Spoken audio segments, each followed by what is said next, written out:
Making crafts can be a fun and fulfilling activity, and it doesn't require professional skills to get started. Here are some general steps to help you create your own craft project. Decide what kind of craft you want to make.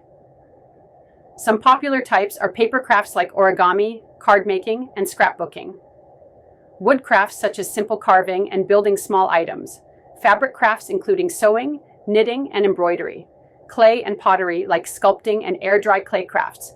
Jewelry making using beads, wire, and other materials. And recycled crafts that creatively use old items. Make a list of necessary materials and tools. Some basic tools might include scissors, glue, tape, and markers, along with specialty tools depending on your craft, like a sewing needle for fabric crafts or pliers for jewelry making. You'll also need materials like paper, fabric, beads, clay, and paint.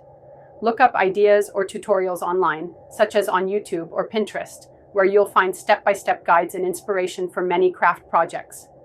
Sketch out your design if needed, or list the steps you want to follow. Make sure you have a clean, organized space with good lighting where you can comfortably work. Protect your surface if you're using materials like paint or glue. Follow the steps for your project, going slowly and carefully. Be patient, especially with detailed work. Don't worry if it's not perfect. Crafting is